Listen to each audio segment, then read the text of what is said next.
ॐ नमो भगवते वासुदेवाय। ॐ नमो भगवते वासुदेवाय। ॐ नमो भगवते वासुदेवाय। हरे कृष्णा। सभी भक्तों को सादर प्रणाम। श्रीमद् भागवतम महापुराण सत्रों की श्रृंखला में आज सत्र 627 627 में सभी भक्तों का स्वागत है। हम सभी यहाँ पर श्रीमद् भागवतम महापुराण को अंतर्राष्ट्रीय कृष्ण भावनामृत संघ के संस्थापक आचार्य कृष्ण कृपा मूर्ति श्री श्रीमद् अभय चरणारविंद भक्ति वेदांत स्वामी श्रील प्रभुपाद की पुस्तक के माध्यम से भक्तों के संग श्रवण और पठन करने का प्रयास कर रहे हैं। जैसा कि सत्रों का प्रारूप है, वर्तमान विषय वस्तु का संक्षिप्त अवलोकन, तत्पश्चात मंगलाचरण और उसके बाद एक एक श्लोक का वाचन और अनुवाद, श्रवण और पठन करते हुए हम सभी इस सत्र में आगे बढ़ने का प्रयास करेंगे। वर्तमान विषय वस्तु की संक्षिप्त पुनरावृत्ति के इस क्रम में यदि हम सभी स्मरण करें तो पिछले सत्र में हमने स्कंद 11 अध्याय 24 जहां सांख्य दर्शन के बारे में भगवान ने स्पष्ट किया, तो सामान्यतः कहीं हमारे जीवन में ये भ्रम न रह जाए कि केवल भक्ति योग की बात की क्यों की जा रही है, अन्य योग के बारे में क्या, और केवल भक्ति योग में भाव की बात से संपूर्णता प्राप्त करने की बात की जा रही है, तो तर्क की क्या, विश्लेषण का क्या। और इसलिए भगवान ने सांख्य योग जो स्कंद 3 में देवहूति माता देवहूति को भगवान ने स्वयं कपिल मुनि के रूप में प्रस्तुत होकर वर्णित किया था, उसे भगवान यहाँ उद्धव के माध्यम से समस्त जनमानस को बताते हुए पदार्थ और आत्मा, शरीर और आत्मा के अंतर के बारे में स्पष्ट करते हैं। तो भगवान स्पष्ट करते हैं कि किस प्रकार से ईश्वर, ईश्वर की शक्तियां, ईश्वर की शक्तियों के प्रकार, ईश्वर की शक्तियों के प्रकार में जीव तत्व और भगवान की बहिरंगा शक्ति परस्पर भगवान से संबंधित होते हुए भी कैसे प्रकृति के गुणों के प्रभाव के अंतर्गत नाना प्रकार के क्रियाओं में संलग्न होकर विभिन्न परिणाम को प्राप्त होती है, और कैसे इन शक्तियों के समुच्चय अर्थात बहिरंगा, जीव शक्ति, अंतरंगा शक्ति, यह तीनों भगवान से पृथक प्रतीत होती हुई भी भगवान से अभिन्न है। तो ये पूरा विश्लेषण करीब 29 श्लोकों में हमने श्रवण किया था। सूक्ष्म से स्थूल होते हुए और स्थूल से पुनः सूक्ष्म, सृजन से संहार और संहार से पुनः सृजन की प्रक्रिया कैसे आरंभ होती है, ये भी हमने सांख्य दर्शन में श्रवण किया। आज के सत्र में हम सभी अध्याय 25 आरंभ करने जा रहे हैं। अध्याय 25 जहाँ प्रकृति के इन 3 गुणों के बारे में बहुत ही वैज्ञानिक तरीके से भगवान ने प्रस्तुत किए। तो आरंभ करेंगे मंगलाचरण से और उसके पश्चात एक एक श्लोक का वाचन और अनुवाद, श्रवण और पठन करते हुए हम सभी सत्र में आगे बढ़ने का प्रयत्न करेंगे। जिनके पास पुस्तक है, सदैव की तरह मेरा अनुरोध रहेगा कि हम पुस्तकों का प्रयोग करें। अन्य सभी की सुविधा के लिए स्क्रीन पर श्लोक भी प्रस्तुत किए जाएंगे। नारायणं नमस्कृत्य नरं चैव नरोत्तमं देवीं सरस्वतीं व्यासं ततो जयमुदीरयेत्। शृण्वतां स्वकथा कृष्ण पुण्यश्रवणकीर्तन यद्यन्तस्तो यभद्राणि विदुनोति सुयत्स्यतां। नष्टिप्रायेषु भद्रेषु नित्यं भागवत सेवया भगवत्युत्तमश्लोके भक्तिर्भवति नैष्ठिकी। ॐ अज्ञानतिमिरान्धस्य ज्ञानाञ्जनशलाकया चक्षुन्मीलितं येन तस्मै श्रीगुरुवे नमः। मूकं करोति वाचालं पङ्गुं लङ्घयते गिरिं यत्कृपातमहं वन्दे परमानन्दमाधवं। वाञ्छाकल्पतरुभ्यश्च कृपा सिन्धुभ्य एव च पतितानां पावनेभ्यो वैष्णवेभ्यो नमो नमः। जय श्री कृष्ण चैतन्य प्रभो नित्यानंद, श्री अद्वैत गदाधर श्रीवासादि गौर भक्तवृंद। हरे कृष्ण कृष्ण कृष्ण हरे हरे, हरे राम राम राम हरे हरे। हरे कृष्ण कृष्ण कृष्ण कृष्ण हरे हरे, हरे राम राम राम हरे हरे, हरे कृष्णा कृष्ण कृष्णा हरे हरे, हरे राम राम राम हरे हरे। हरे कृष्णा। पुनः सभी भक्तों को सादर प्रणाम। आज सत्र 627 627 में हम सभी आरंभ करने जा रहे हैं स्कंद 11 अध्याय 25।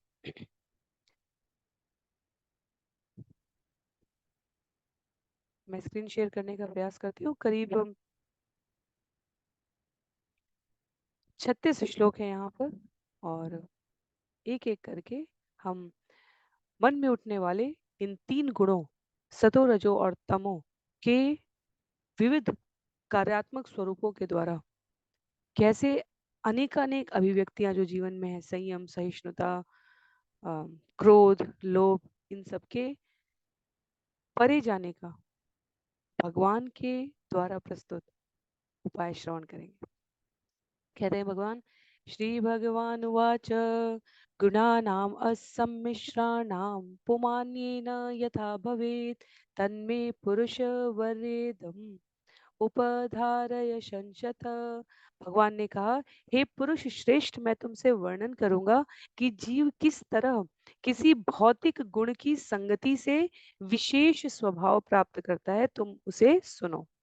तो गुण विशेष से स्वभाव प्राप्त हो रहे हैं, इसीलिए जब भगवत गीता अध्याय 4 श्लोक संख्या 13 में भगवान कहते हैं कि वर्णाश्रम की जो विभाजन व्यवस्था मैंने स्थापित की है वो गुण, कर्म और स्वभाव, जैसे गुणों के संसर्ग में जीव अधिकाधिक रहेगा वैसा उसका स्वभाव होगा, और अपने स्वभाव के अनुसार जीव कर्म करने के लिए बाध्य हो जाता है।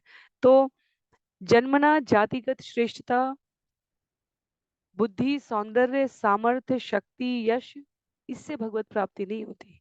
जीव जिन प्रकार के गुणों के संसर्ग में रहने वाले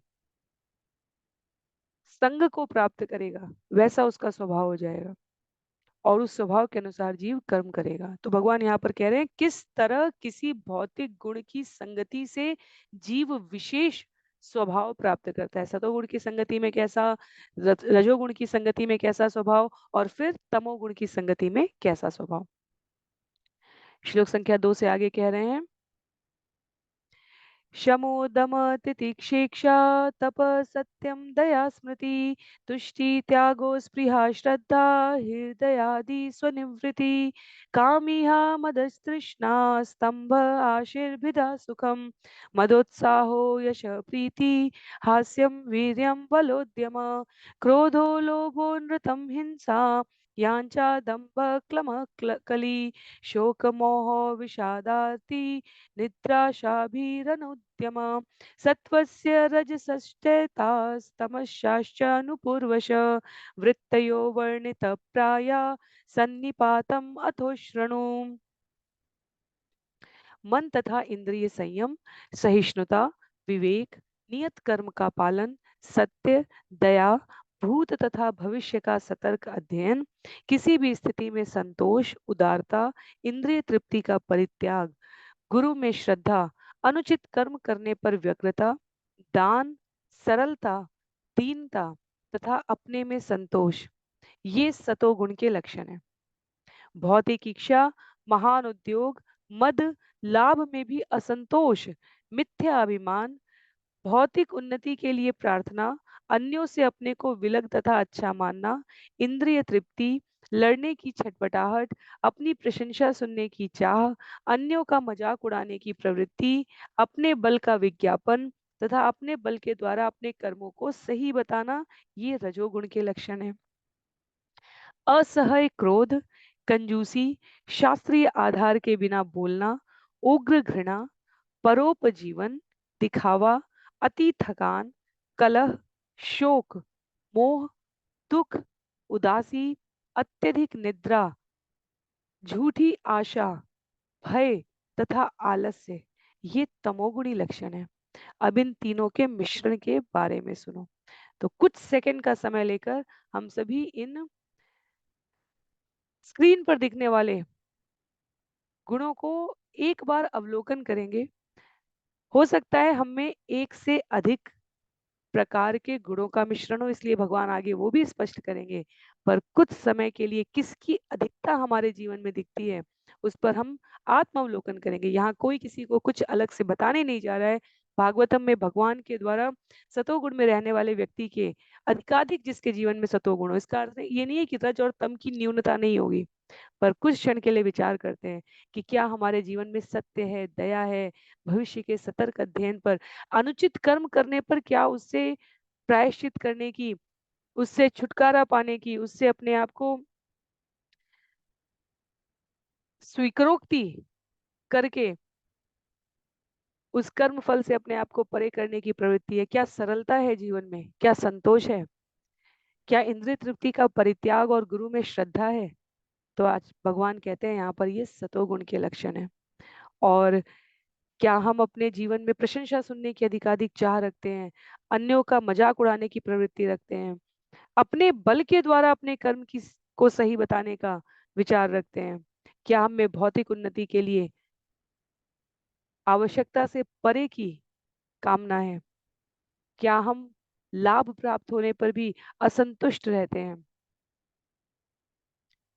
तो ये रजोगुण के लक्षण बताए जा रहे हैं। अत्यधिक थकान में रहना, दिखावे में रहना, उग्र घृणा, शास्त्रीय आधार के बिना बोलना, उदासी, झूठी आशा, भय और आलस्य, ये तमोगुण के लक्षण है। और कहते हैं भगवान अब इन तीनों के मिश्रण के बारे में सुनो। तो कम या अधिक हमारे जीवन में यदि इन गुणों से संलिप्त व्यवहार की अधिकता या न्यूनता दिखती है, तो हमें निश्चित रूप से विचार करने की आवश्यकता है कि क्या रज से सत की ओर, सत से शुद्ध की ओर, तम से रज की ओर जाने का जीवन में भाव विकसित करना चाहिए अथवा नहीं। भगवान सम्मिश्रण के बारे में बता रहे हैं, कहते हैं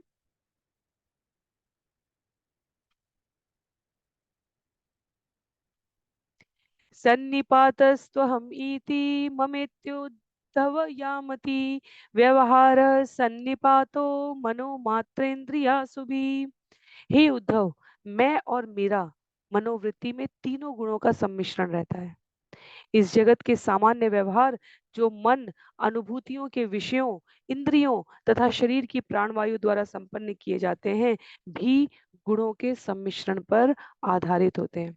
तो अनुभूतियां क्रोध होने की, शांत होने की, कामी होने की, मैं और मेरा की भ्रामक धारणा प्रकृति के गुणों के मिश्रण से बनती है। भगवान यहाँ स्पष्ट कह रहे हैं, शांत रहने की जो पूर्ण मनोवृत्ति वाला व्यक्ति है, वो भौतिक जगत में प्रत्येक प्रकार के कार्य नहीं कर पाएगा। विचार करके देखें, क्रोध करने वाला व्यक्ति सभी प्रकार के कार्य नहीं कर पाएगा। तो जैसा जैसा जीवन में गुणों का संसर्ग है, वैसा वैसा स्वभाव है और स्वभाव के अनुसार कार्य संचालित होने वाला है। तो यदि मैं और मेरा की प्रवृत्ति है, ये हमारे नामापराध में आता है कि हमें मैं और मेरे की प्रवृत्ति से वास्तव में स्वयं को अपने स्वभाव से विलग कर देना चाहिए। जब तक मैं और मेरा की प्रवृत्ति है, तब तक भौतिक अर्थ में मैं और मेरा की प्रवृत्ति उचित नहीं है। आध्यात्मिक अर्थ में मैं भगवान का हूँ और भगवान मेरे हैं। सिर्फ ये मैं और मेरा की जो प्रवृत्ति है वो स्वीकृत है शास्त्र के आधार पर। अन्य कोई भी प्रवृत्ति हमें इस शरीर से संबंधित गतिविधियों में स्वयं की प्रसन्नता के लिए संलग्न रखते हैं।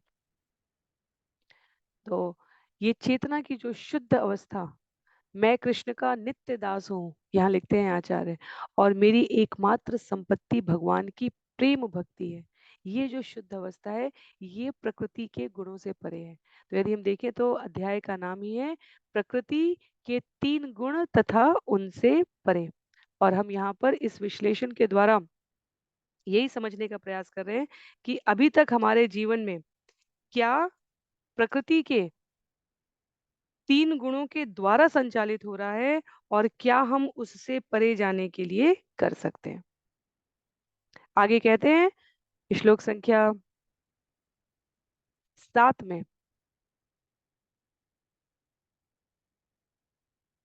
धर्मे चार्थे च कामे च यदा असौ परिनिष्ठित गुणानां सन्निकर्षोऽयं श्रद्धारति धनावह। जब मनुष्य धर्म अर्थ तथा काम में अपने आप को लगाता है तो उसके उद्योग से प्राप्त श्रद्धा, संपत्ति तथा यौन सुख प्रकृति के तीनों गुणों की अन्योन्य क्रियाओं को प्रदर्शित करते हैं। तो साधन वही है। सीमा पर खड़ा सैनिक जब उसको प्राप्त आयुधों का प्रयोग सामान्य जनमानस की रक्षा के लिए करता है तो वह प्रशंसा का पात्र होता है, और जब वही आयुध वह सामान्य नागरिक की तरह सामान्य नागरिकों के बीच में ही करता है, अपनी स्वयं की किसी भी विचार अभिव्यक्ति की, हो सकता है वो सही हो सकता है वो अन्य किसी की रक्षा करने के लिए समाज में सिविल लाइफ में जीवन में प्रयोग कर रहा हूँ, पर वहां वह अन्य नागरिकों की तरह व्यवहार किया है, जबकि सीमा पर उसी आयुध का प्रयोग किसी दुश्मन आक्रांता के विरुद्ध करने पर वह प्रशंसा का पात्र पड़ता है। तो क्रियाएं वही हैं, गतिविधियां वही है, पर कहा जा रहा है कि धर्म अर्थ काम प्रकृति के गुण में स्थित ये क्रियाएं जब इनसे प्राप्त श्रद्धा, संपत्ति और भोग किस प्रकार प्रयोग किए जा रहे हैं, अब वह मनुष्य की विशिष्ट अवस्था को बताते हैं। श्लोक संख्या 8 में इसे और व्यक्त करते हुए कह रहे हैं, प्रवृत्ति लक्षणे निष्ठा पुमान यदि गृहाश्रमे स्वधर्मे चानुतिष्ठेत गुणानाम समितिर्हि सा। जब मनुष्य पारिवारिक जीवन में अनुरक्त होने से इंद्रिय तृप्ति चाहता है और इसके फलस्वरूप जब वह धार्मिक तथा वृत्तिपरक कार्यों में स्थित हो जाता है तो प्रकृति के गुणों का मिश्रण होता है। तो धार्मिक गतिविधियां यदि केवल स्वयं को संतुलित करने के लिए की जा रही हैं, यदि केवल इस जगत में स्वयं को या स्वयं पर आश्रित जीवों को भोग प्रदान करने के लिए की जा रही हैं, तब वह इन गुणों के संयोजन से, क्योंकि यदि उसमें सम्मान की चाह है, यदि उसमें अन्यों को दिखाने की चाह है, तो वह रज और तम से प्रभावित होगी। विचार करके देखें, यदि जब तक केवल और केवल वह भगवान की प्रसन्नता के लिए नहीं है, जड़ को तुष्ट करने पर वृक्ष की पूरा वृक्ष लहलहाता है, फल और फूल सभी प्रफुल्लित हो जाते हैं।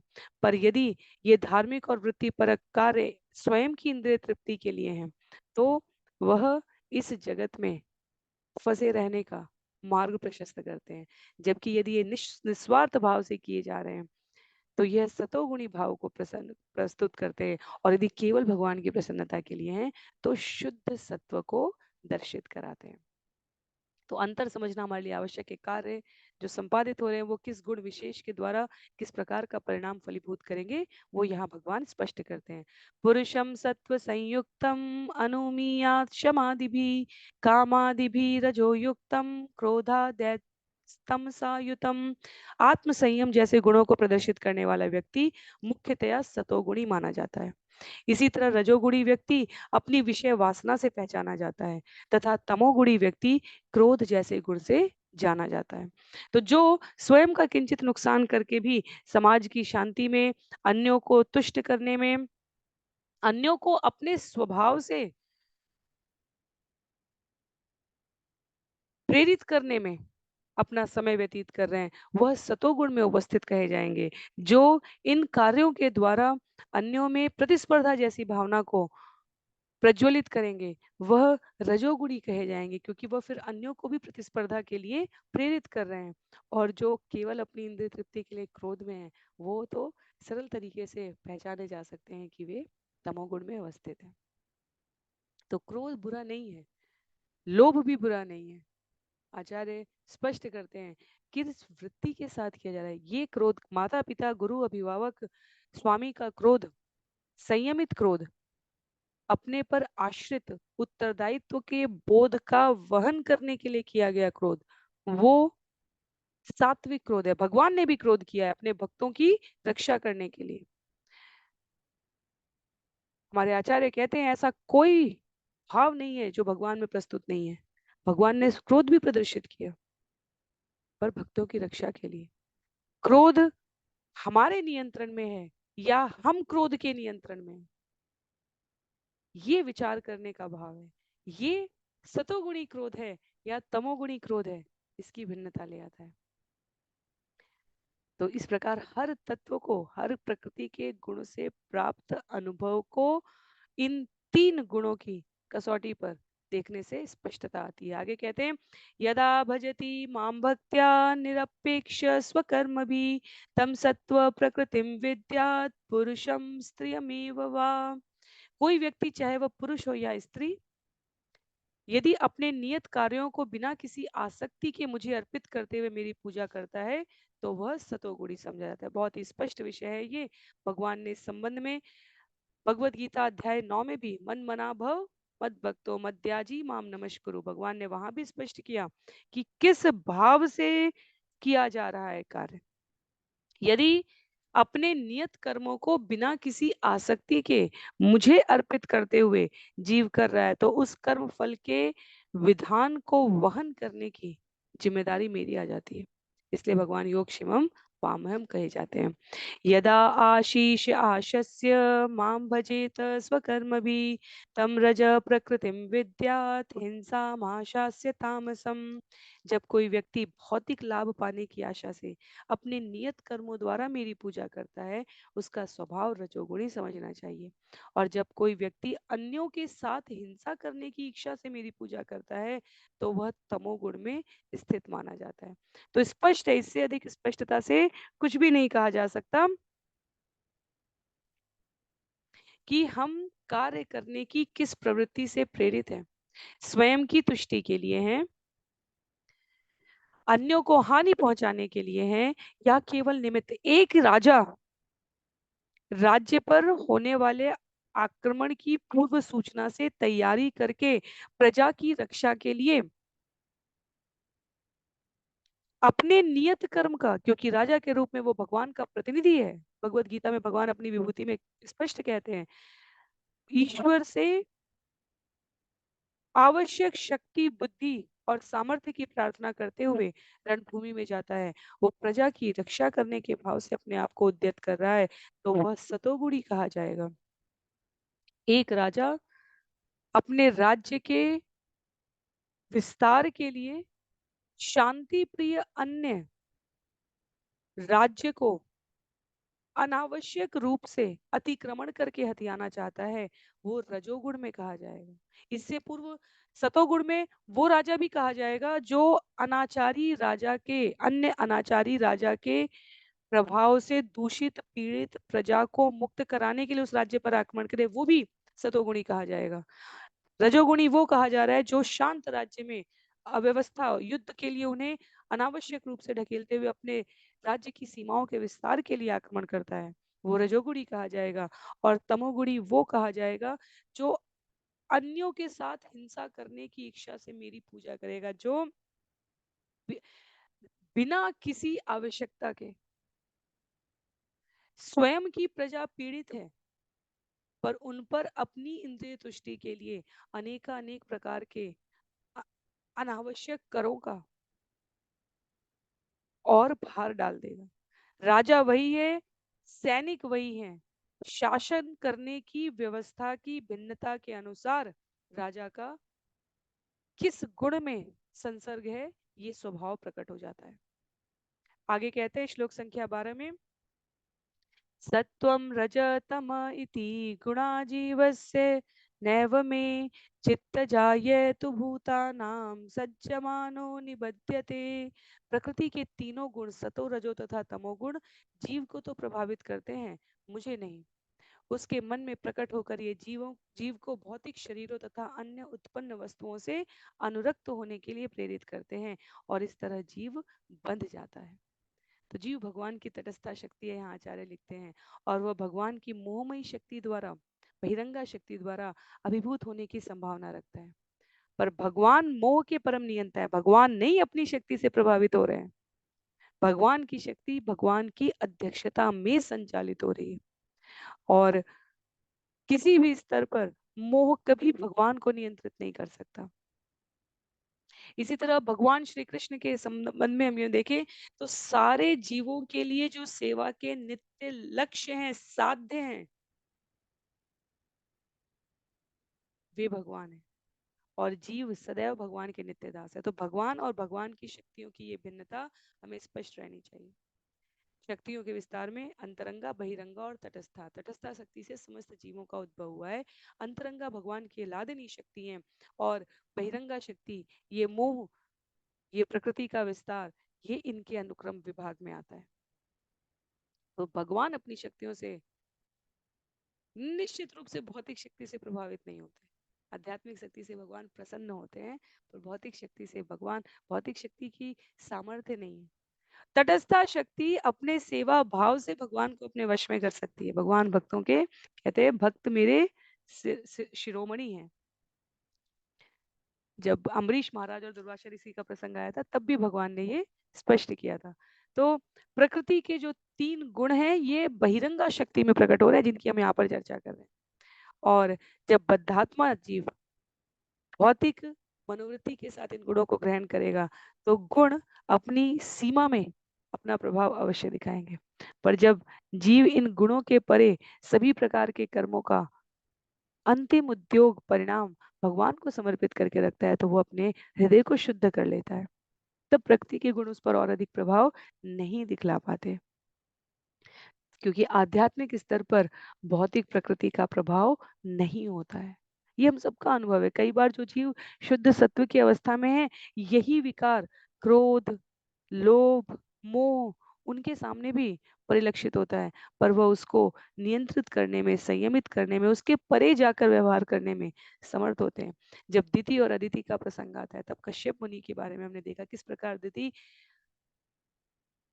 रजोगुण और तमोगुण के मिश्रण के साथ अदिति से प्रतिद्वंदिता करने के लिए असमय, इसी श्रीमद् भागवतम में हमने श्रवण किया, असमय कश्यप से संतान की चाह रखती हैं, और तब हमें हिरण्यकशिपु और हिरण्याक्ष प्राप्त होते हैं।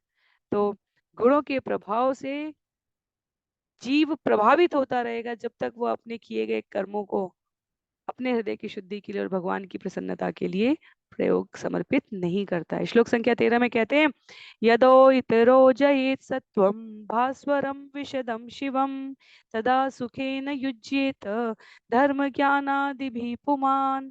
जब प्रदीप्त शुद्ध तथा शुभ सतोगुण रजोगुण तथा तमोगुण पर हावी होता है, तो मनुष्य सुख, प्रतिभा, ज्ञान तथा अन्य गुणों से युक्त हो जाता है। बिल्कुल यही अभी हमने श्रवण किया। शुद्ध सत्व से प्रभावित होने वाला जीव अपने आप को रज और तम के प्रभाव से परे रख सकता है। आगे कहते हैं श्लोक संख्या 14 में, यदा जयेत् तमः सत्वं यदा जयेत् तमः सत्वं रजसंगम भिदाचलम तदा दुखेन युज्येत कर्मणा यशसा श्रिया। जब अनुरक्ति, विलगाव तथा कर्मठता का कारण रूप रजोगुण तमोगुण तथा सतोगुण को जीत लेता है, तो मनुष्य प्रतिष्ठा तथा संपत्ति प्राप्त करने के लिए कठिन श्रम करने लगता है। इस तरह रजोगुण में मनुष्य चिंता तथा संघर्ष का अनुभव करते हैं। सामान्यतया जीव एक वर्तमान परिप्रेक्ष्य में कहा जा सकता है सुव्यवस्थित, जहाँ राजनीतिक स्थिरता है, सामाजिक सुरक्षा है, जहाँ आर्थिक आत्मनिर्भरता है, ऐसे स्थान पर निवास करने वाले जीव अधिकतर रजोगुण की अवस्था में होते हैं। न्यूनतम या मध्यम सतोगुण की अवस्था में होते हैं, और अति न्यूनतम या न्यूनतम रजोगुण की अवस्था में कहे जा सकते हैं। तो बाह्य कारण जो जैसे जिसे हम आदि भौतिक कहते हैं, जिससे हमारा स्वभाव व्यवहार करने के लिए प्रेरित होता है, यदि सामाजिक सुरक्षा है, आर्थिक आत्मनिर्भरता है, राजनैतिक स्थिरता है और शरीर स्वस्थ है, तो कहीं ना कहीं जीव अपने आप को प्रतिष्ठा, संपत्ति इनको प्राप्त करने के लिए श्रम में लगे रहेंगे और आवश्यकता के अनुसार सतोगुण के कार्यों का भी वहन करेंगे। और क्योंकि कठिन श्रम कर रहे हैं, तो तमोगुण की भी कुछ जो संसर्ग की प्राप्ति से परिणाम होता है, जैसे आलस से नहीं रहेगा, निद्रा नहीं रहेगी, पर कहीं ना कहीं क्रोध भी उपलब्ध हो सकता है जीवन में। तो चिंता, संघर्ष की प्रमुखता दिखेगी। सतोगुण की अधिकता में देख लिया हमने, रजोगुण की अधिकता में देख लिया। अब तमोगुण की अधिकता में कहते हैं भगवान, यदा जयेत रजसत्वं तममूढ़ं लयं जडं युज्येत शोकमोहाभ्यां निद्रया हिंसयाशया। जब तमोगुण रजोगुण तथा सतोगुण को जीत लेता है, तो वह मनुष्य की चेतना को ढक लेता है और उसे मूर्ख तथा जड़ बना देता है। तमोगुणी मनुष्य शोक तथा मोह में पड़कर अत्यधिक सोता है, झूठी आशा करने लगता है और अन्यों के प्रति हिंसा प्रदर्शित करता है। तो जैसे भगवत गीता में यदि हम देखें, अध्याय 18 में भगवान ने वर्णाश्रम के बारे में बताया, भगवान ने भक्ति के प्रकार के बारे में बताया, भगवान ने छोटे छोटे छोटे छोटे बिल्कुल सूत्र रूप में अर्जुन को उपसंहार, क्योंकि अध्याय का नाम ही उपसंहार सिद्धि के बारे में बताया गया है, तो भगवान प्रस्तुत कर रहे हैं। वैसे ही अब ये स्कंद 11 के कुछ अंतिम अध्याय, करीब अंतिम 6-7 अध्याय हैं, प्रकृति के गुणों के बारे में सभी स्थानों से परे, सबसे व्यवहारिक, अभी तक के हमारे श्रवण में हम देख सकते हैं, लक्षणों के आधार पर पहचानना कि कौन सतोगुणी है, लक्षणों के आधार पर पहचानना कि हम में कौन से गुण की अधिकता और प्रमुखता है, यहाँ पर व्यवहारिक रूप से स्पष्ट किया गया। तो तमोगुण यदि जीवन में अधिक आ जाएगा, तो वो रजोगुण और रजोगुण में प्रतिस्पर्धा है, स्वयं के लिए प्रतिष्ठा अर्जित करने के लिए कठिन श्रम की प्रवृत्ति है, सतोगुण में अन्यों के कल्याण के लिए प्रवृत्ति है, शांत रस की प्रमुखता है। जब तमोगुण जीवन में आ जाता है, तो वो जीव की चेतना को ढक लेता है, उसे मूर्ख तथा जड़ बना देता है। जो चिंता तथा संघर्ष रजोगुण में था, अब वह शोक तथा मोह में परिवर्तित हो जाता है।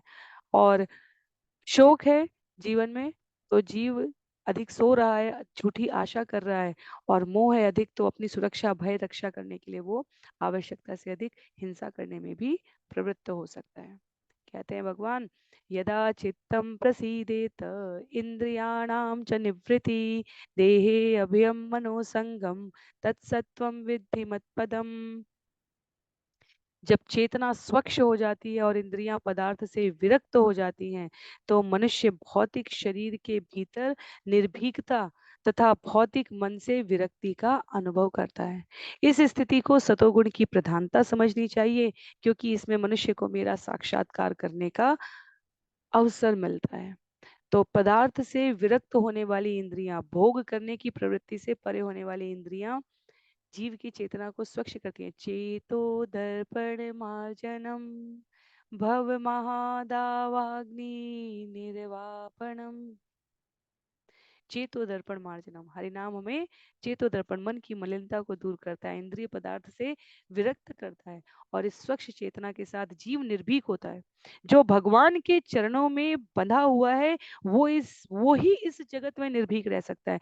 नहीं, हम देखें इस जगत के व्यवहारिक संचालन में पद पद पर जीव को भयभीत किया जाता है।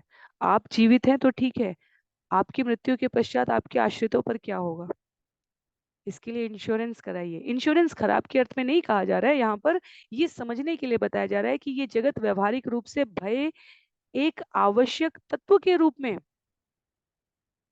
जीवों के जीवन में प्रस्तुत किया जाता है। तभी तो 4 प्रकार, खाना, सोना, इंद्रिय सुख प्राप्त करना और भय से रक्षा करना। तो ये जगत आधारित ही है। निर्भीकता तो केवल भगवान के श्री चरणों में बनने पर आती है। भौतिक मन से विरक्ति का अनुभव करना। उत्तरदायित्व के लिए हम कार्य संपादित कर रहे हैं, तो हम निर्भीक हैं। उत्तरदायित्व के लिए यदि हम कार्य संपादित कर रहे हैं, तो हम विरक्त हैं। उत्तरदायित्व का वहन करते हुए यदि हम अपने जीवन की क्रियाविधियों को संचालित कर रहे हैं, तो हम अपने हृदय को शुद्ध कर रहे हैं। और इससे भगवान कह रहे हैं मनुष्य को मेरा साक्षात्कार करने का अवसर मिलता है, क्योंकि उसकी चेतना स्वच्छ हो रही है। वह कॉज एंड इफेक्ट, कारण और प्रभाव से परे विषय के मूल में जाकर उसके अस्तित्व के बारे में समझ पाता है। क्यों, अंततः क्यों किसी कार्य को हम कर रहे हैं, क्यों कर रहे हैं, क्या कर रहे हैं, किसके लिए कर रहे हैं, कैसे कर रहे हैं, कौन से साधनों का प्रयोग कर रहे हैं, कहाँ कर रहे हैं, ये सारे विचार अर्जुन ने, जैसे हमने भगवत गीता अध्याय 1 में देखा, युद्ध स्थल पर खड़े होकर, युद्ध करने से पहले पता था किनके साथ युद्ध करने जा रहे हैं, क्या परिणाम होगा ये भी पता है, भगवान साथ में खड़े हैं तो धर्म की विजय होगी। किस प्रकार से करेंगे, सामने से सामना करते हुए भीष्म और द्रोण के ऊपर बाण चलाना कोई साधारण मानसिक अवस्था में कम से कम अर्जुन और पांडव जैसे प्रवृत्ति रखने वाले जीव तो सोच भी नहीं सकते। सब स्पष्ट होते हुए भी अर्जुन एक बार पुनः भगवान के संग में विचार करना चाहता है, क्यों करना। उसके पश्चात श्लोक संख्या 17 में कहते हैं, विकुर्वन् क्रियया चाधि अनिवृत्ति च चेतसाम गात्रा स्वास्थ्यम मनः भ्रांतम रज एते निशामय। तुम्हें रजोगुण का पता उसके लक्षणों से, अत्यधिक कर्म के कारण बुद्धि की विकृति, अनुभव करने वाली इंद्रियों की संसारी वस्तुओं से अपने को छुड़ाने की असमर्थता, कर्मेंद्रियों की अस्वस्थ दशा तथा मन की अस्थिरता से लगा लेना चाहिए। इन चारों में सबसे पहले मन की स्थिरता ही देख ली जाए तो स्पष्ट हो जाएगा।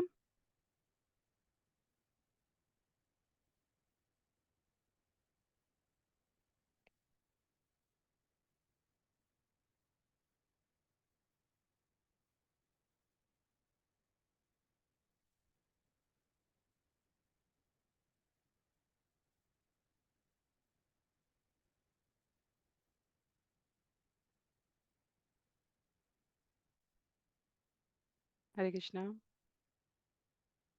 मन की अस्वस्थता, हम लोग छंद संख्या 17 पर है, मन की अस्वस्थता से ही ये स्पष्ट हो जाएगा कि किस प्रकार कर्मेंद्री अस्वस्थ दशा में है। जीव कई बार न चाहते हुए भी किंचित कार्यों को, संसारी वस्तुओं को, जिससे वो अपने आप को दूर करना चाहता है, करने के लिए बाध्य हो जाता है, क्योंकि रजोगुण की अवस्था में प्रतिस्पर्धा है, रजोगुण की अवस्था में संघर्ष है, रजोगुण की अवस्था में अधिक श्रम करते हुए प्रतिष्ठा और पद की चाह बनी हुई है। तो अत्यधिक कर्म के कारण, और कर्म कहा जा रहा है वहां जहां प्रवृत्ति स्वयं के भोग करने की है, तो वो रजोगुण की अवस्था बताती है। आगे, सीदत चित्तम विलीयेत चेतस ग्रहणे अक्षमम मनो नष्टम तमोग्लानि तम तत उपधारय। जब मनुष्य की उच्चतर जागरूकता काम न दे और अंत में लुप्त हो जाए तथा इस तरह मनुष्य अपना ध्यान एकाग्र न कर सके तो उसका मन नष्ट हो जाता है और अज्ञान तथा विषाद प्रकट करता है। तुम इस स्थिति को तमोगुण की प्रधानता समझो। असंयमित मन और अंततः मन की चेतना ही नष्ट हो जाना। संयमित मन, असंयमित मन और मन की चेतना का पूर्णतः नष्ट हो जाना, ये सत रज और तम की तीन अवस्था को व्यक्त कर रहे हैं यहाँ पर। तो अब ये भगवान ने मिश्रित गुणों की अभिव्यक्ति के बारे में बताया। आगे कहते हैं, एधमाने गुणे सत्वे देवानां बलमेधते असुराणाम च रजसी तमस्युद्धव रक्षसाम। सतोगुण की वृद्धि होने के साथ साथ देवताओं की शक्ति भी बढ़ती जाती है। जब रजोगुण बढ़ता है तो असुर गण प्रबल हो जाते हैं और तमोगुण की वृद्धि से, हे उद्धव, अत्यंत दुष्ट लोगों की शक्ति बढ़ जाती है। तो हमें याद होगा, सतोगुण में देवता उत्पन्न हुए थे, तमोगुण में मनुष्य, रजोगुण में भूत, तमोगुण में भूत प्रेत उपस्थित हुए थे, रजोगुण में असुर और मनुष्य उत्पन्न हुए थे। इसलिए यहाँ पर भगवान कह रहे हैं कि जब सतोगुण की वृद्धि होगी तो देवताओं की शक्ति बढ़ेगी। रजोगुण में जहाँ मनुष्य और असुर हुए थे वहां असुर गण प्रबल हो रहे हैं और भूत प्रेत तमोगुण की वृद्धि से अत्यंत दुष्ट लोगों की शक्ति बढ़ जाती है। भगवत गीता में जब भगवान कहते हैं ना, मैं ही भय हूँ और मैं ही अभय हूँ, मुझसे बड़ा कोई भय का कारक नहीं है और अभय के संदर्भ में उन्होंने कहा, जब मुझे किसी को कष्ट देना होता है तो मैं ही भूत प्रेत पिशाच की इस उपस्थिति को सूचित कराता हूँ। और अभयम, भगवान से बड़ा अभय देने वाला कौन हो सकता है। तो गुणों की प्रवृत्ति के संसर्ग से ये उपस्थित अवस्था वास्तव में भगवान की बहिरंगा शक्ति के द्वारा स्थापित व्यवस्था है। कह रहे हैं, सत्वा जागरणम विद्यात रजसा स्वप्नम आदिशेत प्रस्वापम तमसा जंतो तुरीयम त्रिषु संततम। यह जान लेना चाहिए कि जागरूक चैतन्यता सतोगुण से आती है, नींद रजोगुणी स्वप्न देखने से, तथा गहरी स्वप्न रहित नींद तमोगुण से आती है। चेतना की चतुर्थ अवस्था इन तीनों में व्याप्त रहती है और दिव्य है। सत रज और तम से परे जो शुद्ध अवस्था है, चेतना की दिव्य अवस्था, आदि कृष्ण परमात्मा स्वरूप आत्मा के भीतर शाश्वत विद्यमान भगवान प्रस्तुत है। पर हमें चेतो दर्पण मार्जना, मन की मलिनता को दूर करना होगा। प्रकृति के गुणों से आच्छादित होकर हम आध्यात्मिक चेतना उपस्थित है पर अनुभूति नहीं कर सकते।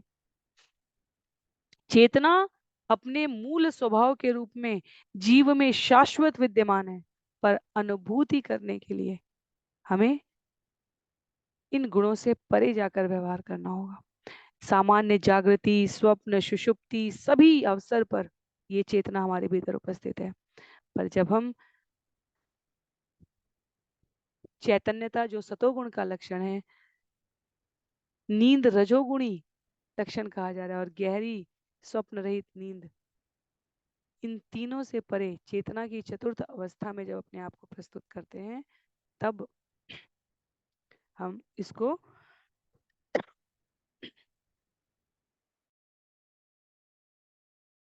अनुभूत कर पाते हैं। उपर्युपरि गच्छन्ति सत्त्वेन ब्राह्मणा जना तमसादो अध आमुख ज्ञात रजसा अंतरचारिणा।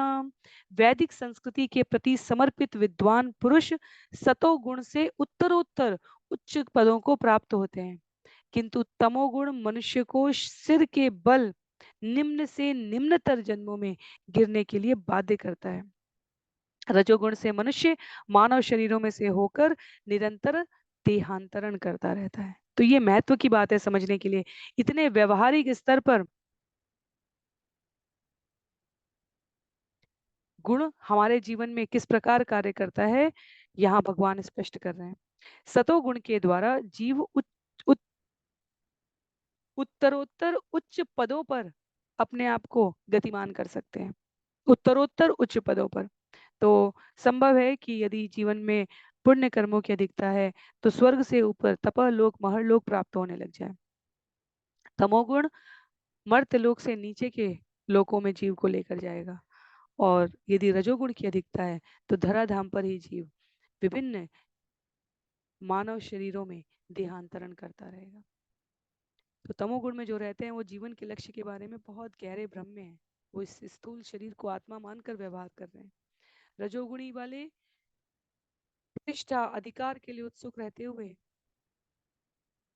इसी धराधाम पर विभिन्न प्रकार के मानव शरीरों में जन्म ले सकते हैं। जो सतोगुणी है वो ज्ञान के लिए लालायित है, तो वे बढ़ते बढ़ते बढ़ते ब्रह्मलोक के पद तक पहुंच सकते हैं। तो इसलिए कह रहे हैं आचार्य यहाँ तात्पर्य में, जो व्यक्ति तमोगुणी है वो धीरे धीरे जड़ योनियों को यथा वृक्ष तथा पत्थर को प्राप्त होने लग जाता है। जो रजोगुणी है वो इच्छा से पूरित होते हुए किंतु वैदिक संस्कृति के अंतर्गत तुष्ट रहने का प्रयास करता है, तो उसे मानव जीवन में रहने दिया जाता है। और जो सतोगुणी है वह उत्तरोत्तर उच्च पद को प्राप्त करने लग जाता है। तो अब ये भगवान तीनों को, तीनों गुणों के प्रभाव से एक के बाद एक के बाद एक के बाद क्या परिणाम मिल रहा है, कैसा भावी प्रारब्ध निर्मित हो रहा है इन गुणों के संसर्ग के स्वभाव से व्यवहार करने से, उसका उल्लेख कर रहे हैं। कहते हैं, सत्वे प्रलीन स्वयान्ति नर लोकम रजोलया तमो लयास्तु निरयम यान्ति मामेव निर्गुणा। जो लोग सतोगुण में रहते हुए इस जगत को छोड़ते हैं, वे स्वर्गलोक जाते हैं। जो रजोगुण में रहते हुए छोड़ते हैं वे मनुष्य लोक में रह जाते हैं, और तमोगुण में मरने वाले नरक लोक में जाते हैं। किंतु जो प्रकृति के सारे गुणों से मुक्त हैं वे मेरे पास आते हैं। आगे कह रहे हैं भगवान, मदर्पणम निष्फलम वा सात्विकम निज कर्म तत् राजसम फल संकल्पम हिंसा प्रायादि तामसम। फल का विचार किए बिना जो कर्म मुझे अर्पित किया जाता है वह सतोगुणी माना जाता है। फल की भोग इच्छा से संपन्न कर्म रजोगुणी कहलाता है, तथा हिंसा और ईर्ष्या से प्रेरित कर्म तमोगुणी होता है। तो पंक्तियों में सूत्र है और सूत्र बहुत ही स्पष्ट है, व्यवहारिक रूप से हम अपने आसपास अनुभव कर सकते हैं। जब अन्यों को नुकसान पहुंचाकर खुद को संतुष्ट करने की प्रवृत्ति अधिकतम स्तर पर है तो वो तमोगुण है। जब स्वयं के सामर्थ्य और कठिन श्रम को पूरी तरीके से तपाकर मनुष्य अपने लिए प्रतिष्ठा और पद अर्जित कर रहा है तो वो रजोगुण है। जब अन्यों के शुभ की कामना से कर्म किया जा रहा है तो वो सतोगुण है।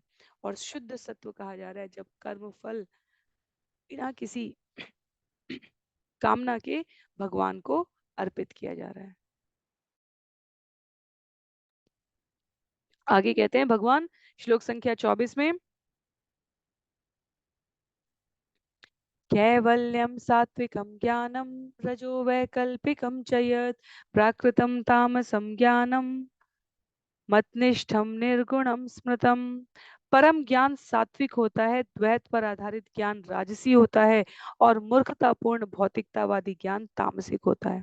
किंतु जो ज्ञान मुझ पर आधारित होता है वह दिव्य माना जाता है। तो ज्ञान की चर्चा यहाँ पहली बार आई है, और हमारे लिए ये गुणों के प्रभाव में समझना आवश्यक है कि किस प्रकार के ज्ञान की बात यहाँ पर की जा रही है। परम पुरुष भगवान विषयक जो ज्ञान है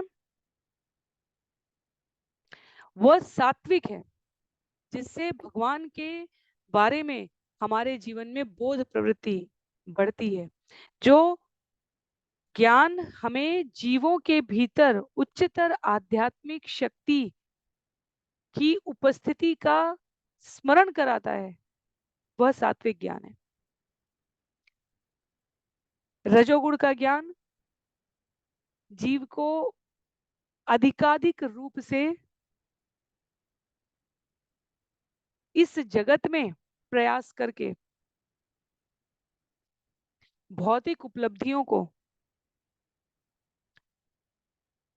कैसे संचित और प्रदर्शित किया जा सके उसका बोध कराता है। तो हमें लगता है कई बार बहुत बड़े बड़े अन्वेषण हो रहे हैं, खोज हो रही है, बड़ी बड़ी इमारतें और दर्शनीय स्थल बनाए जा रहे हैं, आनंद और सुख प्राप्त करने के अधिकाधिक अवसर उपलब्ध कराए जा रहे हैं। यह भौतिक प्रगति का विचार रजोगुण की प्रकृति से प्रेरित है। इसलिए जो सत्व गुण में उपस्थित ज्ञान है वो हमें अनुभूत कराता है कि कैसे जो कुछ भी निर्माण हो रहा है उसकी प्रथम सामग्री, प्रथम कच्चा सामान जो उपलब्ध कराया गया है वो पहले से उपस्थित भगवान की कृपा मात्र से प्राप्त है। इसके अतिरिक्त तो रजोगुण की जो ज्ञान अवस्था है वह इंद्रिय तृप्ति के अधिकाधिक भोग के लिए भव्य प्रदर्शित किए जाने वाले सामान, स्थान और भोग इनको प्रस्तुत करा होता है। जो तमोगुण में प्राप्त किया जाने वाला ज्ञान है उसमें जागरूकता का स्तर अत्यधिक न्यून होता है। तो स्मरण रखना चाहिए हमें कि सतोगुण में उच्चतर शक्ति को प्राणी मात्र में देखने की प्रवृत्ति है उस ज्ञान में। रजोगुण में जीव स्वयं को और अधिक सम्मानित, प्रतिष्ठित, भोग के लिए और अधिक उपलब्ध सामग्री की व्यवस्था करने के लिए प्रयास करता हुआ प्रतीत होगा। और तमोगुण में तो जैसे बच्चों की चेतना है, परिपक्व मनुष्यों द्वारा भी उस प्रकार का व्यवहार किया जाएगा जिसमें जागरूकता का अभाव होता है। तो कहते हैं यहाँ पर अंत में तात्पर्य में भगवान के इन वचनों को स्थापित करते हुए जीव गोस्वामी जी की टीका है, वे कहते हैं कि इस तरह प्रकृति के गुणों के अंतर्गत मैं ये शेयर करने का प्रयास करती हूँ। ये बहुत ही महत्व की आज के लिए हमारे पूरे चर्चा के सार के रूप में इन पंक्तियों को लेकर देखा जा सकता है। प्रकृति के गुणों के अंतर्गत बद्ध आत्माएं या तो अपनी इंद्रियों को तुष्ट करने में या फिर अपनी इंद्रियों को मुक्त करने में लगी हैं। जब तक वे प्रकृति के गुणों से परे कृष्ण भावनामृत के दिव्य पद को प्राप्त नहीं कर लेती, वे अपने को स्वाभाविक मुक्त कार्यों में लगा नहीं पाती। तो या तो बद्ध आत्माएं स्वयं को तुष्ट कर रही हैं या स्वयं को मुक्त करने का प्रयास कर रही हैं। ये तीनों सतोगुण में जब हम कहते हैं ना इंद्रिय तृप्ति के भाव से मुक्त होने का प्रयास कर रहे हैं, तो भी वो प्रकृति के गुणों के भीतर आ रहा है। जब तक पूर्णतया मुक्त करके अपने को केवल भगवान की प्रसन्नता के व्यवहार में नहीं लगा लेती हैं, तब तक वह प्रकृति के गुणों से परे नहीं कही जाती।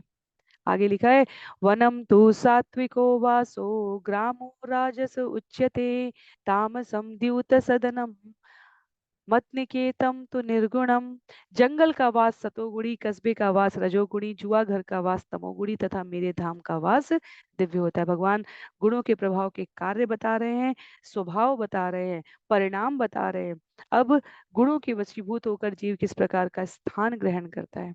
तो व्यवहारिक रूप से अ, आचार्य कहते हैं यहाँ पर कि ग्राम शब्द जंगल का वास सतोगुणी कहने का अर्थ है जहाँ जंगल यहाँ पर समानार्थी सूचक है उस स्थान का। वह अपना घर भी हो सकता है, वह मंदिर भी हो सकता है, वह तीर्थ स्थान भी हो सकता है। भाव की प्रधानता कही जा रही है। जंगल का वास सतोगुणी इस अर्थ में कहा जा रहा है जहाँ इंद्रिय विषयों को तृप्त करने की प्रवृत्ति की न्यूनता होती है, कम होती है। जहाँ घर में भी यदि सभी कार्य भगवान की प्रसन्नता के लिए भोजन से लेकर साज सामग्री की व्यवस्था से लेकर बड़ा स्थान भी यदि इस व्यवहार से चुना जाए कि यह कैसे अधिकाधिक भक्तों की सेवा करने के लिए प्रयोग किया जा सकता है, कैसे ये भगवान की भक्ति में सहायक है, तो वह सतोगुण का सूचक है।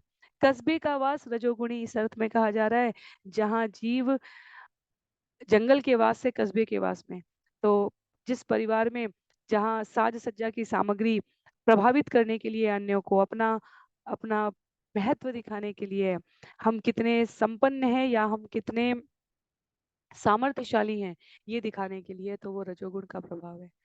जुआ घर का वास अर्थात ऐसे स्थानों में अधिकाधिक समय व्यतीत करना या घर ही स्वयं इस प्रकार का संग हमारा इस प्रकार का हो जाए जहाँ अधिकाधिक क्रोध है, लोभ है, जहाँ अधिकाधिक तमोगुण के लक्षण जो हमने आरंभ में श्रवण किए, निद्रा है, तंद्रा है, भय है, अ, अन्यों को परेशान करने की प्रवृत्ति है, तो वो स्थान तमोगुण का परिचायक हो जाता है, सूचक हो जाता है।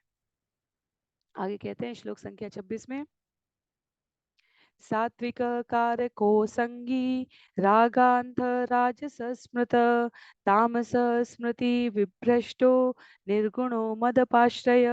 आसक्ति रहित कर्ता सात्विक होता है, निजी इच्छा से अंधा हुआ कर्ता राजसिक होता है तथा अच्छे बुरे भेद को पूरी तरह भुला देने वाला कर्ता तामसी होता है। किंतु जिस कर्ता ने मेरी शरण ले रखी है वह प्रकृति के गुणों से परे माना जाता है। एक शुद्ध भक्त को सदैव स्पष्ट रहता है कि कर्ता भगवान है, कारक भगवान है, कारण भगवान है, मैं निमित्त मात्र हूँ। एक राजसी अ, शुद्ध के बाद सात्विक करते हैं, आसक्ति रहित करता सात्विक कहा जा सकता है। स्वयं के लिए सोचने वाला कर्ता राजसी है और अच्छे बुरे के भेद को भुलाकर व्यवहार करने वाला तामसिक कहा गया है। तो स्पष्ट है, ये सरल सूत्र है। इनमें तीनों के गुणों के प्रभाव को समझने के पश्चात हमें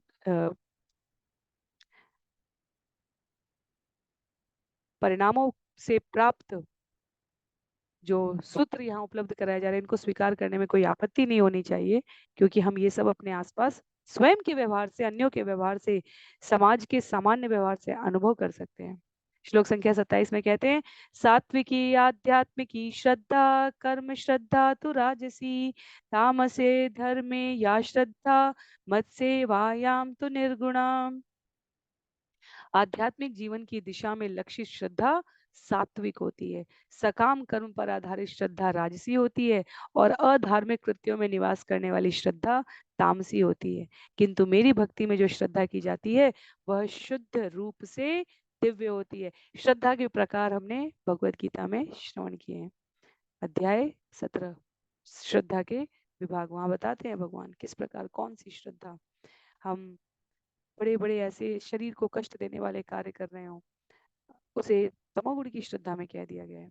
रजोगुण की श्रद्धा में हम राजसी वैभव ठाट बाट से कार्य संपादित कर रहे होते हैं, और सदोगुण की श्रद्धा में हम पुण्य फल के लिए प्राप्त करें। पर इन सब से परे जो आध्यात्मिक जीवन की, जो शुद्ध भक्ति की अवस्था में प्रस्तुत की गई श्रद्धा है, वह भगवान को अति प्रिय स्वीकार होती है।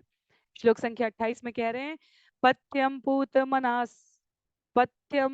मनायस्तम आहार्यम सात्विकम स्मृतम राजसं चेन्द्रिय प्रेष्ठम तामसम चातिर्दाशुचि।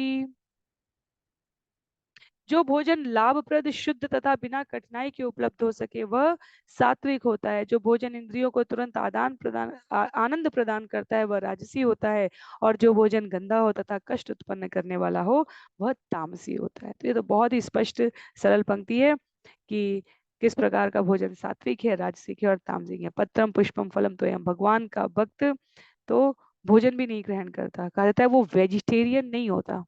भगवान का भक्त प्रसादेटेरियन होता है अंग्रेजी के अनुसार, और हिंदी में स्पष्ट है कि वह भोजन नहीं ग्रहण करता। भले वो सात्विक लक्षणों से युक्त कहा जाए कि ताजा बना हुआ सुपाच्य भोजन, ये सब अपनी जगह है। जब वो भगवान को अर्पित कर दिया जाता है तब वह प्रसाद रूप में स्वीकार करता है।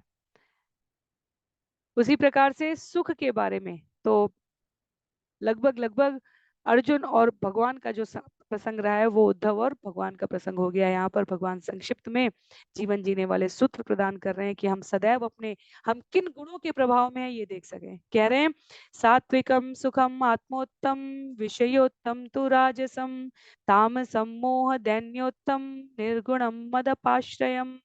आत्मा से प्राप्त सुख सात्विक है, इंद्रिय तृप्ति पर आधारित सुख राजसिक है, और मोह तथा दीनता पर आधारित सुख तामसिक है। किंतु मेरे भीतर पाया जाने वाला सुख दिव्य होता है। तो इंद्रिय तृप्ति पर आधारित सुख राजसी इसलिए क्योंकि जब रहेगा तो प्रभाव दिखेगा, जब नहीं रहेगा तो वो शोभ, चिंता, संघर्ष उत्पन्न करेगा। मोह और दीनता पर आधारित सुख तामसिक इसलिए कहा जा रहा है क्योंकि वो सदैव भय की सुरक्षा से अन्यों को हिंसा करते हुए प्राप्त होने वाला सुख है। भगवान के बारे में जानने का सुख, आत्मिक सुख, सात्विक कहा जा रहा है। और इस भगवान को जानने के पश्चात उनकी प्रसन्नता के लिए किया जाने वाला व्यवहार, उससे जो सुख प्राप्त होता है, हम अत्यधिक मनोयोग से भगवान के लिए भोग बनाकर भक्तों को वितरित कर रहे हैं, ये शुद्ध दिव्य सुख कहा गया है। श्लोक संख्या 30 में कहते हैं, द्रव्यम देश फलम कालम ज्ञानम कर्म च कारक श्रद्धावस्था कृति निष्ठा त्रैगुण्य सर्व एव ही। इसलिए भौतिक वस्तु, स्थान, कर्म फल, काल, ज्ञान, कर्म, कर्ता, श्रद्धा, चेतना की दशा, जीव योनि तथा मृत्यु के बाद गंतव्य, ये सभी प्रकृति के 3 गुणों पर आश्रित है। इस एक श्लोक पर दीर्घ काल तक विषय प्रस्तुत किया जा सकता है, पर जो नियमित श्रोता हैं उन्होंने कर्म फल, काल, ज्ञान, कर्म, कर्ता, श्रद्धा, चेतना की दशा, इन सब पर अलग अलग स्थान पर भगवत गीता और भागवतम के इन सत्रों में कैसे ये भौतिक प्रकृति के 3 गुणों पर आश्रित है, इसको श्रवण किया है। परमार्थ के लिए सात्विक है, स्वयं को सुख प्रदान करने के लिए राजसिक है, और अन्यों का हित करके भी अपना हित न साध पाने की प्रवृत्ति वाले तामसिक है। चाहे वो कर्ता के रूप में स्थिति है, चाहे वो श्रद्धा निवेदित करने के रूप की स्थिति है, चाहे वो कर्म के, स्थान के और चेतना की दशा के अनुसार व्यवहार करने की बात हो। तो इसलिए भगवान कह रहे हैं यहाँ पर उद्धव को, ये प्रकृति के 3 गुण और उनसे परे जाते हुए, सर्वे गुणमया भावा पुरुष व्यक्त दिष्टिता दृष्टम श्रुतम अनुध्यातम बुद्धया वा पुरुषर्षभ। हे पुरुष श्रेष्ठ, भौतिक वादिता की सारी दशाएं भोक्ता आत्मा तथा भौतिक प्रकृति की अन्योन्य क्रिया से संबंधित है। चाहे वे देखी हुई हो, सुनी हुई हो या मन के भीतर सोची विचारी गई हो, वे किसी अपवाद के बिना प्रकृति के गुणों से बनी हुई होती है। तो भगवान कह रहे हैं भौतिक धरातल के स्तर पर हम जो कुछ भी कर रहे हैं, हो सकता है वो तम और रज का ना होकर सत का हो, पर जब तक वो भौतिक सुख के आधार पर, जब तक वो भौतिक दशाओं के आधार पर, जब तक वो भौतिक प्रकृति के आधार पर जीवों के द्वारा संपादित की जा रही है, तब तक वह जो परिणाम देंगी वो जीव को इसी भौतिक लोक में चक्कर लगाने के लिए, बंधन में बांधने के लिए कारक बनता है। तो यदि हम भौतिक स्थिति में रहते हुए, भौतिक दशाओं से प्रभावित होते हुए, भौतिक साधनों का प्रयोग करते हुए, जब जब हम ये भौतिक शब्द साधन के साथ, परिस्थिति के साथ, कार्य के साथ जोड़ रहे हैं, हम इससे संबंधित अनेक उदाहरणों को सोच सकते हैं। हमारे धन उपार्जन करने का हेतु क्या है? क्या केवल स्वयं को तुष्ट करना? राजसिक है। क्या अन्यों से अपने आप को श्रेष्ठ दिखाना? राजसिक है। क्या किसी को हानि पहुंचाना? हमें इसकी आवश्यकता नहीं है, पर उसको ना मिल जाए इसलिए हम ये लेंगे, तामसिक है। धनोपार्जन का हेतु यदि परमार्थ के कार्य को इस भाव से करना कि यहाँ मैंने दान दिया, मेरा नाम होना चाहिए, यहाँ मैंने यज्ञ कराया, मेरा नाम होना चाहिए, तो सतोगुण है। तब भी धन उपार्जन का हेतु भी अपने आप में तीनों गुणों को अंतर ला देता है। अन्य कार्य करने में, विचार करने में, भाव में भी सतरज और तम आता है। तो इसलिए भगवान यहाँ पर, ये बहुत ही क्लिष्ट पंक्ति नहीं है, यदि हम उदाहरणों को समझे तो ये हमें सरलता से समझ में आ जाएगी। भौतिकवादिता की सारी दशाएं भोक्ता, आत्मा तथा भौतिक प्रकृति की अन्योन्य क्रिया से संबंधित है। किस भाव के स्तर पर हम ये कार्य संपादित कर रहे हैं? तो कह रहे हैं भगवान, एता संश्रितय पुंसो गुण कर्म निबंधना येने मे निर्जिता सौम्य गुणा जीवे न चित्तजा भक्ति योगे न मतनिष्ठो मद्भावाय प्रपद्यते। हे सौम्य उद्धव, बद्ध जीवन की ये विभिन्न अवस्थाएं प्रकृति के गुणों से पैदा हुए कर्म से उत्पन्न होती हैं। जो जीव इन गुणों को जो मन से प्रकट होते हैं जीत लेता है, वह भक्ति योग द्वारा अपने आप को मुझे अर्पित कर देता है और इस तरह मेरे प्रति शुद्ध प्रेम प्राप्त करता है। तो भगवान ने जहाँ से प्रकृति के इन तीन गुणों के बारे में बताना आरंभ किया, वहां से भगवान समय समय पर इन गुणों के परे जो शुद्ध सत्व है, जो मुझे प्राप्त करना है, अपने लिए कह रहे हैं भगवान, उनको प्राप्त करना है, जो भक्ति के स्तर पर संपादित हो रहे हैं, उसके बारे में भी बतला रहे हैं। मद भावाय प्रपद्यते, ईश्वर के प्रति, ईश्वर जैसी अवस्था के प्रति प्रेम की प्राप्ति का सूचक वह शुद्ध प्रेम है। यदि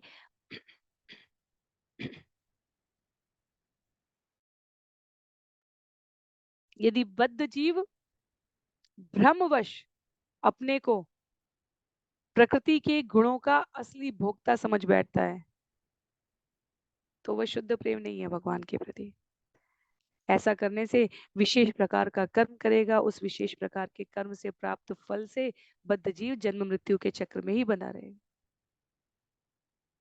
तो ये पूरी प्रक्रिया एक प्रकार से फिर मनुष्य जीवन का लक्ष्य नहीं प्रदान कर पाती, ये फिर निष्फल हो जाती है। और इसलिए भगवान कहते हैं इन सब से परे जो भगवान की भक्ति को जीवन का केंद्र मानकर व्यवहार करता है, वो मेरे प्रति शुद्ध प्रेम प्राप्त करता है और इन प्रकृति के गुणों से पार चला जाता है। श्लोक संख्या 33 में, तस्मात् देहम इमं लब्ध्वा ज्ञान विज्ञान संभवम गुण संगम विनिर्धूय माम भजन्तु विचक्षणा। इसलिए इस मनुष्य जीवन को जो पूर्ण ज्ञान विकसित करने की छूट देता है, प्राप्त करके बुद्धिमान लोगों को चाहिए कि वे अपने को प्रकृति के गुणों के सारे कल्मश से मुक्त कर लें और एकमात्र मेरी भक्ति में लग जाएं।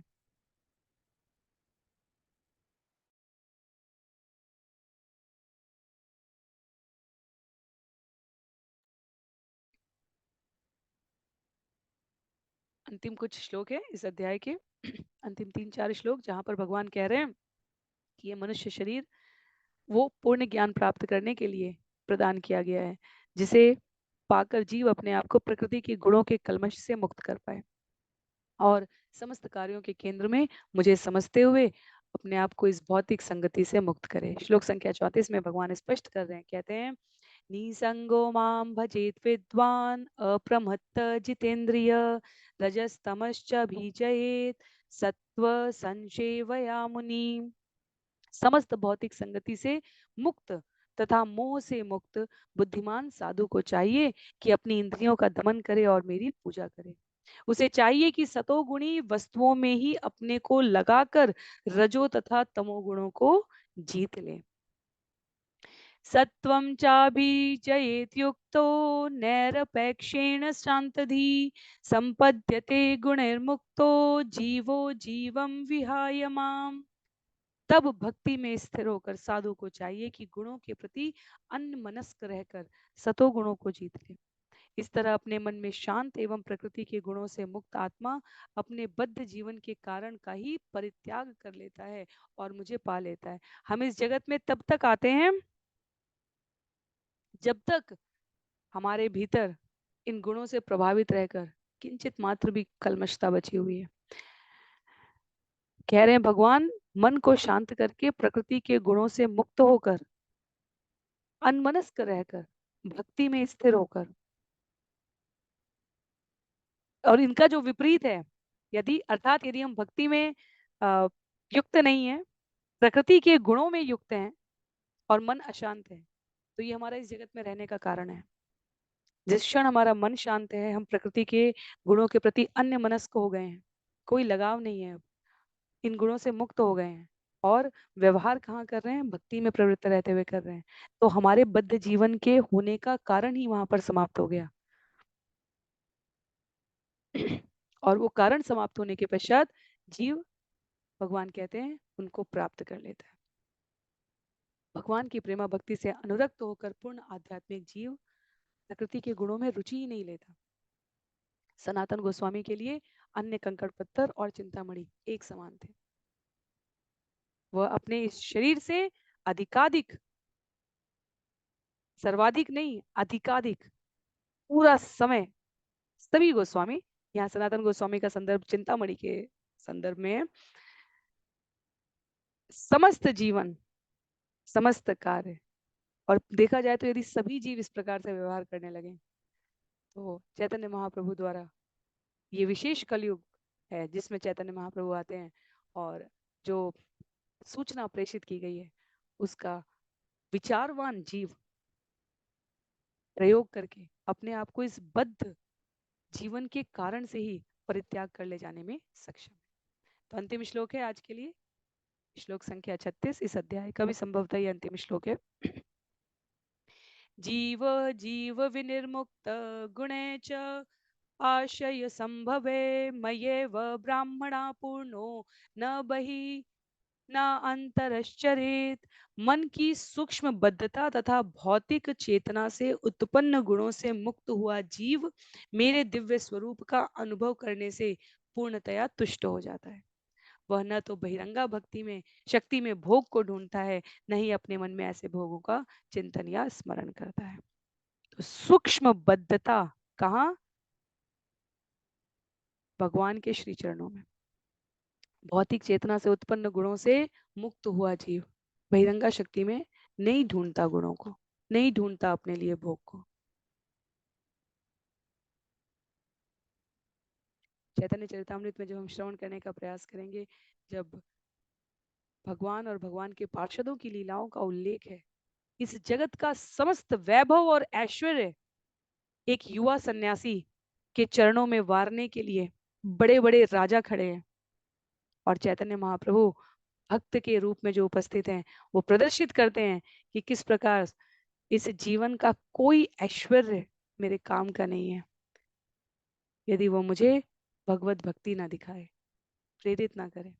भगवान अपने अंतरंग मित्रों के साथ समुद्र के किनारे कीर्तन करने में जिस आनंद का अनुभव करते हैं, जगन्नाथ के दर्शन करने की अधीरता से जिस प्रकार प्रतिदिन वो मंदिर की ओर दौड़ते हैं, बड़े बड़े राजाओं से बिना देखे बिना सुनने मिलना स्वीकार कर देना, कोई ऐसा ऐश्वर्य नहीं है इस जगत का, भगवान प्रत्यक्ष रूप से भक्त के रूप में दिखलाते हैं। प्रताप रुद्र और अन्य राजा महाराजा और बड़े बड़े विद्वान और ज्ञानी से भगवान अपने आप को कितना दूर रखते थे भक्त के रूप में। यहाँ पर अंतिम पंक्ति में कहते हैं आचार्य चैतन्य महाप्रभु का ये आदेश कि कृष्ण नाम की शरण लेकर हम प्रकृति के गुणों से पार हो सकें, कृष्ण की प्रेम भक्ति का असली जीवन आरंभ करने का क्रम है। ईश्वर की कृपा से हम सभी चैतन्य चरितामृत में इनको विस्तार से श्रवण करने का प्रयास करेंगे श्रील प्रभुपाद के आश्रय में कृष्णदास कविराज गोस्वामी की पुस्तक से। आज के लिए ये अध्याय, ये सत्र यहाँ पर समाप्त हो रहा है। कहते हैं इस प्रकार श्रीमद् भागवतम के 11वें स्कंद के अंतर्गत प्रकृति के 3 गुण तथा उनसे परे नामक 25वें अध्याय के श्रील भक्ति वेदांत स्वामी प्रभुपाद के विनीत सेवकों द्वारा रचित तात्पर्य यहाँ पर पूर्ण हो रहे हैं। तो इस अध्याय की समाप्ति के साथ ही यदि हम देखें तो स्कंद 11 से श्लोकों की कुल संख्या यदि मुझे सही से स्मरण है तो 1106 हो जाएगी। और श्रीमद् भागवतम से श्लोकों की संख्या, छंद की संख्या नहीं कही जा रही है, जो यहाँ पर वर्णित है 13,264 हो जाएगी। श्रील प्रभुपाद की जय, श्रील गुरुदेव की जय, अनंत कोटि वैष्णव वृंद की जय, श्रीमद् भागवतम महापुराण की जय। हरे कृष्णा।